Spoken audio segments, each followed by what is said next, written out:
To the show. இது உங்க good morning Adithyans with me VJ Ezhilarasi. So ஒவ்வொரு வாரமும் ரொம்ப இன்ட்ரெஸ்டிங்கான ஒரு பர்சன்ஸ் கிட்ட நிறைய தெரியாத விஷயம்லாம் நம்ம வந்து கத்துட்டு இருக்கோம். அது மாதிரி இன்னைக்கு வந்து நம்ம யார் கூட பேச போறோம் அப்படின்னு பாத்தீங்கன்னா one pitch catch. So one pitch கேட்ச்னா அவுட் தானே அப்படின்னு நினைச்சிட்டு இருப்பீங்க. அப்படிலாம் கிடையாது.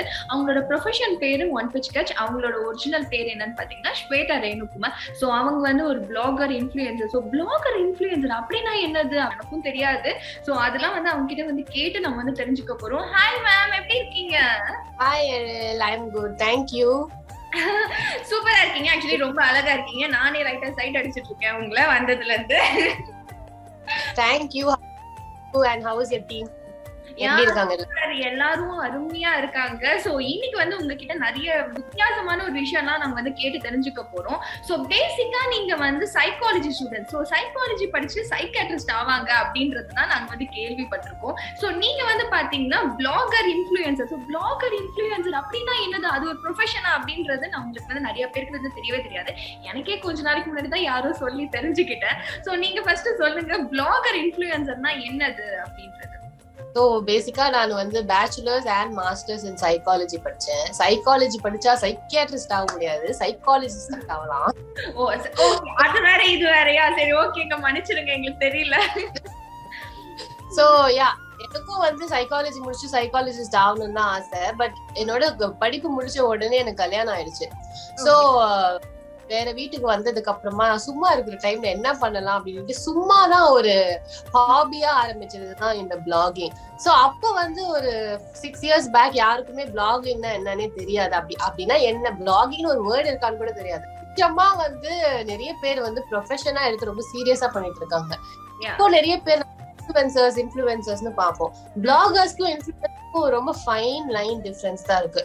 என்ன அப்படின்னா, இப்ப பிளாகர்ஸ்னா வந்து எழுதுவோம். நாங்க நிறைய எழுதி ஒரு ப்ராடக்ட பத்தியோ ஒரு இடத்த பத்தியோ ஒரு விஷயத்த பத்தியோ எழுதி போஸ்ட் போடுறோம். அது வந்து பிளாகிங். அண்ட் மோஸ்டா ஒரு பிளாகர்னா முன்னாடிலாம் வந்து வெப்சைட் இருந்தே ஆகணும் அப்படின்னு ஒரு கட்டாயம். சோ வெப்சைட்ல போய் எழுதுவாங்க. ஐதர் வேர்ட் பிரஸ்ல எழுதுவாங்க, இல்லைன்னா எதனா வேற எதனா ஒரு வெப்சைட்ல போய் இவங்க பிளாக் போஸ்ட் பண்ணுவாங்க. இல்ல நமக்குன்னே நம்ம ஒரு வெப்சைட் கிரியேட் பண்ணி நம்ம எழுதலாம் அதுல. சோ அவங்க தான் பிளாகர்.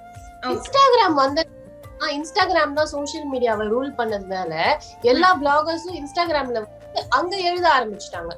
சோ அவங்களோட இன்ஸ்டாகிராம்ல ப்ரோமோட் பண்ணி இங்க இருந்து மக்களை கூட்டிட்டு வெப்சைட்டுக்கு போறதுதான் வந்து this is how it started. அதுக்கப்புறம் லாஸ்ட் 2-3 yearsல இன்ஃப்ளூயன்சிங்னு ரொம்ப ஃபேமஸ் ஆயிடுச்சு. ஏன்னா மக்கள் நிறைய பிசினஸ் பண்ண ஆரம்பிச்சிட்டாங்க இன்ஸ்டாகிராம்ல. So they want to sell their business, sell their product, பிராண்ட பத்தி சொல்லணும். அதுக்கு எனக்கு ஒரு நல்ல ஃபேமஸான ஒரு பர்சன் வேணும், நல்லா அதை பத்தி பேசுறவங்க, அதை பத்தி எழுதுறவங்க வேணும்னு சொல்லிட்டு தான் பிளாகர்ஸ் கிட்ட வந்து ப்ரோமோட் பண்ண ஆரம்பிச்சாங்க. பிளாகர்ஸ் இத ஒரு ப்ரொஃபஷனா பண்றாங்க. இன்ஃப்ளூயன்சர்ஸ் என்ற வந்து their already somewhere they are shining. Maybe ஒரு சினி இண்டஸ்ட்ரியில இருப்பாங்க, சீரியல் ஆர்டிஸ்டா இருப்பாங்க, செலிபிரிட்டிஸா இருப்பாங்க, இல்லைன்னா ஜஸ்ட் இந்த டிக்டாக் டைம், மியூசிக்கலி டைம்ல எல்லாம் வீடியோஸ் போட்டு ஃபேமஸ் ஆயிருப்பாங்க. மியூசிக்கலில இருந்து இன்ஃப்ளூயன்சர்ஸ் அப்படின்னு சொல்லிட்டு அப்ப இன்ஸ்டாகிராம்ல வந்து ஜாயின் பண்ணும்போது ஆட்டோமேட்டிக்கா அங்க இருந்த ஃபேன்ஸ் எல்லாம் அவங்களுக்கு இங்க வந்து அவங்கள வந்து ஒரு ப்ரோமோட் பண்ணி ஒரு நிறைய ஃபாலோவர்ஸ் வச்சு இன்ஃப்ளூயன்சர்ஸ் அப்படின்னு ஆக்கிட்டாங்க. அவங்க கிட்ட ஒரு பிராண்ட் அவங்க கிட்ட ஒரு 100K 200K ஃபாலோவர்ஸ் இருக்காங்க.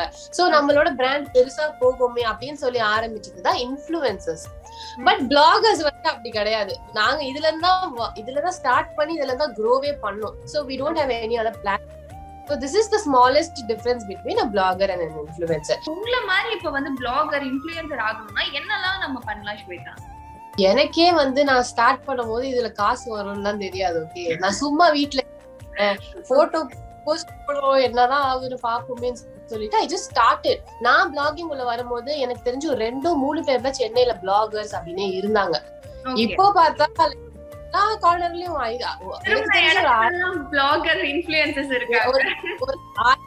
பிளாகர்னே இருப்பாங்க, இன்ஃப்ளூயன்சர்ஸ் விடுங்க, பிளாகர்னே ஒரு 1000 பேர் இருக்கிறாங்க. சோ நான் வரும்போது இருந்ததுனால as a fashion லைஃப் ஸ்டைல்ல 2-3 பேர் இருந்ததுனால அவங்கள பார்த்து இது ஓகே இது மாதிரி ஏதோ பண்ணிட்டு இருக்காங்க, நம்மளும் ட்ரை பண்ணுவோம். ஏன்னா ஆல்ரெடி நான் இன்ஸ்டாகிராம் ப்ரொஃபைல்ல நான் ஏதோ நான் நல்லா ட்ரெஸ் பண்ணேன்னா அந்த ட்ரெஸ்ஸை போட்டுட்டு நான் இந்த ட்ரெஸ் இங்க இருந்து வாங்கினேன், இந்த ட்ரெஸ் இங்க இருந்து வாங்க போடுவேன். நிறைய பேர் ரொம்ப இன்ட்ரெஸ்ட் வந்து கேட்பாங்க, இது நல்லா இருக்கே அது நல்லா இருக்கேன்னு சொல்லிட்டு. சோ நம்ம ஏன் இது வந்து ப்ரொஃபஷனலா பண்ணக்கூடாதுன்னா நானே ஒரு வெப்சைட் ஆரம்பிச்சு அதுக்கு ஓவரா செலவு பண்ணி நம்மளுக்கு இதுல வருமானே தெரியாம நான் மட்டும் ஏதோ பண்ணிட்டு இருந்தேன். பட் ரொம்ப குவிக்காவே ஒரு 1-2 monthsலயே வந்து நான் வந்து ஒரு 2-3 பிராண்டுக்கு வந்து ஷூட் பண்ணி கொடுத்த உடனே எனக்கு வந்து பெரிய பிராண்ட்ஸ் வந்து நீங்க எவ்வளவு சார்ஜ் பண்றீங்க உங்களோட ப்ரொஃபைல்ல வந்து என்னோட பிராண்ட பத்தி போடுறதுக்குன்னு சொன்ன உடனே பரவாயில்லையே 2 மாசத்துல அப்படின்னு வந்து உங்களுக்கு சந்தோஷமா இருக்கும். 2 மாசத்துக்கு எனக்கு வந்து இது ஏதோ ரெவென்யூ தரும்னு தெரியும், பட் எப்படி தரும்னு எனக்கு தெரியாது. கால் பண்ணி எவ்வளவு நீங்க சார்ஜ் பண்றீங்க அப்படின்னு உடனே ஐ வாஸ் சர்ப்ரைஸ். பரவாயில்லையே ரொம்ப குவிக்கா, that is it was only 1.5 months தான் இருக்கும், 2 months கூட கிடையாது. அதுக்குள்ள கேக்குறாங்களே, எனக்கு ரொம்ப ஹாப்பியா இருந்துச்சு. பட் ரொம்ப ரொம்ப ஒரு நல்ல ஃபீல்டு இது. எனக்கு வந்து எப்படின்னா ஸ்டார்ட் பண்ணும் போது இந்த அளவுக்கு வந்து எனக்கு ஃபுல் டைம் வேலையா இது அமையுமானே தெரியாது. But now I am very happy and contented. என்னோட ஃபேமிலி இருக்கு எனக்கு, பட் அதையும் பாத்துக்கிட்டு இதையும் பாத்துக்கணும்னா I am very much happy with this. என்னென்ன வெரைட்டிஸ் vloggingல? vlogging வந்து ரொம்ப ரொம்ப எக்ஸ்டென்சிவ்ங்க. ஃபேஷன் அண்ட் லைஃப் ஸ்டைல் தான் எல்லாருக்கும் தெரியுது, ஏன்னா அதுதான் ரொம்ப ஃபேன்சி இல்லையா, நிறைய பேர் ஃபாலோ பண்றது. But food vlogging another booming thing. Food bloggers fashion life ஸ்டைலை விட நிறைய பேர் இருக்கிறாங்க. ஏன்னா everybody who likes food are becoming food bloggers. They want to review food, they want to eat and talk about it. அந்த மாதிரி food bloggers நிறைய பேர் இருக்கிறாங்க. அண்ட் மாமி பிளாகர்ஸ் நெக்ஸ்ட். ஏன்னா வந்து குழந்தை பிறந்த உடனே நான் வேலையை நிறுத்திடணுமா அப்படின்னு இல்லாம நிறைய பேர் வந்து என்னோட வேலையை நான் கண்டினியூ பண்றேன், இல்லைன்னா குழந்தை பிறந்துட்டு தான் அவங்க வேலையவே ஸ்டார்ட் பண்றாங்க, நான் என்னோட குழந்தை ஜேர்னியை பத்தி போடுறேன் அப்படின்னு சொல்லிட்டு அந்த பிளாகிங் பேரண்டிங் பிளாகிங் பண்றாங்க. அண்ட் டிராவல் பிளாகர்ஸ் இருக்காங்க, நிறைய பேர் டிராவல் பிளாகர்ஸ் இருக்காங்க. இந்த டெக்னாலஜி பிளாகர்ஸ், டெக் பிளாகர்ஸ் இருக்கிறாங்க.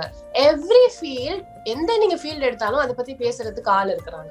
சோ எல்லாத்துக்குமே பிளாகர்ஸும் கண்டிப்பா இருக்கிறாங்க. ஆப்வியஸ்லி எல்லா ஒரு ஃபீல்ட்லயும் பாத்தீங்கன்னா அட்வான்டேஜும் இருக்கும், டிஸ்அட்வான்டேஜும் இருக்கும். சோ இதுல நீங்க வந்து ஃபேஸ் பண்ற ஸ்ட்ரகிள்ஸ் என்னது, பிளாகர் அண்ட் இன்ஃப்ளூயன்சர் ரெண்டுத்துலயும்? ஆக்சுவலா வந்து அட்வான்டேஜஸ்னு பாத்தீங்கன்னா நிறைய இருக்கு. வந்து growth வந்து இஸ் எக்ஸ்டென்சிவ், நல்ல growth இருக்கு. நீங்க உங்க வேலையை கரெக்டா யார் என்ன பண்றாங்களோ பண்ணிட்டு போட்டோம், உங்க வேலையை நீங்க கரெக்டா பண்றீங்களா, நீங்க பண்ணாலே உங்களுக்கு தேவையான அக்னாலஜ்மெண்ட்டும் ரெகக்னிஷனும் கிடைக்கும். டிஸ்அட்வான்டேஜ் பாத்தீங்கன்னா இது டிஸ்அட்வான்டேஜஸ் கிடையாது. யாரு எந்த மனுஷன் சோசியல் மீடியான்னு கிடையாது, எந்த இடத்துல வளர்ந்தாலும் அவனுக்குன்னு ஒரு 4 பேர் வந்து இவன் அப்படி பண்றான் அப்படி பண்றான்னு பேசுறவனுங்க இருப்பானுங்க. விமனே வந்து நம்ம விமனை பத்தி டிகிரேட் பண்றது நம்மளோட சொசைட்டில ரொம்ப ஜாஸ்தியா இருக்கு.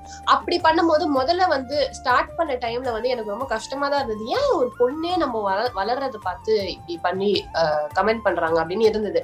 பட் லேட்டர் வந்து ஆப்வியஸா நம்ம சைக்காலஜி படிச்சிருக்கோம், அதெல்லாம் கொஞ்சம் அப்ளை பண்ணணும்ல. அதனால ஓகே, இவங்களுக்கு வந்து ஏதோ ஒண்ணு லைஃப்ல வந்து பண்ணணும்னு நினைச்சது அவங்களால பண்ண முடியல. சோ அவங்களுக்கு எங்கேயோ ஒரு பிளாக் இருக்கு, அந்த பிளாக் நம்ம பண்றோமோ, அதனால அவங்களால அதை அக்செப்ட் பண்ணிக்க முடியலையோ, அந்த ஒரு பெயினையோ அந்த ஒரு ஃப்ரஸ்ட்ரேஷனையும் நம்ம மேல போடுறாங்க. இவ்வளவுதான் கான்செப்ட். யாருமே வந்து உண்மையாவுமே உங்களை ஹர்ட் பண்ணியே ஆகணும், இந்த சும்மா எதனா சொல்லியே ஆகணும் அப்படின்னு சொல்லவே மாட்டாங்க. அவங்களுக்கு எதனா கண்டிப்பா ஒரு கஷ்டம் இருக்கும், அதுதான் அவங்க கிட்ட வந்து த்ரோ பண்ணுவாங்க. உங்களை மாதிரி இப்ப வந்து நாங்க இன்ஃப்ளூயன்சர் ஆகணும், பிளாகர் ஆகணும்னா அவங்களுக்கு ஏதாவது டிப்ஸ் சொல்லுங்க. நம்ம வந்து டிப்ஸ் கொடுக்குற அளவுக்கு வந்து நம்மளுக்கு ஒண்ணுமே இல்ல, எல்லாருமே பார்த்து எல்லாமே கத்துக்கிறாங்க. But what I want to say is, ஒரு ப்ரொஃபஷனா நீங்க எடுக்கிறீங்க, நீங்க பிளாகிங் தான் பண்ணணும் அப்படின்னு உங்களுக்கு மைண்ட்ல பிக்ஸ் ஆயிடுச்சு அப்படின்னா வந்து நிறைய வீட்லயே இதெல்லாம் ஒரு ஃபீல்டா, இதுல போய் நீ என்ன கிழிக்க போறீங்கன்னு நீங்க இந்த ஃபீல்டுக்குள்ள வரீங்க, இன்ஜினியரிங் தானே படிச்ச, கம்ப்யூட்டர் சயின்ஸ் தானே படிச்ச, இதை போய் நீ இந்த வேலையை பண்ண அப்படின்னு நிறைய பேர் சொல்லுவாங்க. பட் இதெல்லாம் நம்மளுக்கு எஃபெக்ட் ஆகாம ஒரு பேஷன், ஒரு ப்ரொஃபஷன் அப்படின்னுட்டு இப்போ நான் வந்து டிராவல் பிளாகிங் தான் பண்ண போறேன், எனக்கு டிராவலிங் தான் என்னோட உயிரே அப்படின்னு சொல்லிட்டீங்க அப்படின்னா you have to go out your heart. Travel blogging நான் பண்ண போறேன், என் ப்ரொஃபைல் செட் பண்ணுங்க, யார் என்ன சொன்னாலும் பரவாயில்ல, என் வேலையை நான் பண்றேன், எனக்கு காசு கிடையாது, இந்தியா விட்டு வெளில போயில டிராவல் பண்றதுக்கு எனக்கு காசு கிடையாது, சென்னையிலேயே என்னெல்லாம் இருக்கோ அதை வச்சு நம்ம கண்டென்ட் கிரியேட் பண்ணுவோம். Start from what ever you have, content create பண்ணுங்க. கிரியேட்டிவிட்டி அண்ட் கன்சிஸ்டன்சி தான் ரொம்ப ரொம்ப ரொம்ப இம்பார்ட்டன்டான விஷயம். ஸோ அது ரெண்டுமே வந்து ஸ்டார்டிங்ல இருந்துச்சு அப்படின்னா you will go places. நம்ம கிரியேட்டிவிட்டி மட்டும் இருந்துட்டு கன்சிஸ்டன்டா நீங்க போஸ்ட் பண்ணலனாலும் வேஸ்ட். கன்சிஸ்டன்டா போஸ்ட் பண்ணிட்டு இருக்கீங்க பட் ரிப்பீட்டேட்டிவா போரிங்கா இருக்கணும்னாலும் வேஸ்ட். சோ ரெண்டுமே இருந்து you have to give it in a beautiful way that உங்களோட ஃபாலோவர்ஸ் பார்த்து அதை ஒரு 10 பேர் காமிச்சு அந்த 10 பேர் 100 பேர் காமிச்சு நமக்கு 100 ஃபாலோவர்ஸ் வரணும். இதுதான் நம்மளோட டார்கெட். சோ அவங்க மூலியமா தான் நமக்கு பிசினஸ் வரும். இந்த 10 பேர்ல 2 பேராச்சும் பிசினஸ் வச்சிருப்பானுங்க. அந்த 2 பேர் தான் நமக்கு பிசினஸ் கொடுப்பாங்க. This is how you grow, this is how you earn. So yeah. Okay, super. Actually எல்லாரும் இண்டிபெண்டன்ட்டா இருங்க. உங்களோட பேஷனை நோக்கி வந்து சக்சஸ்ஃபுல்லா வந்து போயிடுவீங்க. அது நோக்கி போனா அப்படி ஆயிடுவீங்க அப்படின்றாங்க. Actually thank you so much Shweta. உங்ககிட்ட பேசினது ரொம்ப சந்தோஷமா இருக்கு. நிறைய இன்ஃபர்மேஷன் வந்து கொடுத்திருக்கீங்க. ரொம்பவே ஹெல்ப்ஃபுல்லா இருக்கு. மக்களுக்கு ரொம்ப ஹெல்ப்ஃபுல்லா இருக்கும். Thank you. Thank you Ariel. Thank you. So blogging, influencing இதெல்லாம் ஒரு ப்ரொஃபஷன் இருக்கு. இதுல நம்ம இவ்ளோ earn பண்ணலாம் அப்படின்றது நிறைய விஷயம்லாம் அவங்க கிட்ட வந்து கேட்டு தெரிஞ்சுக்கிட்டோம். எனக்கு தெரிஞ்சு நானும் ஒரு ஃபியூச்சர்ல ஒரு பிளாகர் இன்ஃப்ளூயன்சர் ஆயிடுவேன்னு நினைக்கிறேன். ஸோ இதே மாதிரி ஒரு சூப்பரான ஒரு இன்ட்ரெஸ்டிங்கான ஒரு குட் மார்னிங் ஆதித்யன்ஸ்ல உங்களை சந்திக்கும் வரை it's me Ezhilarasi signing off. Tata bye bye, take care.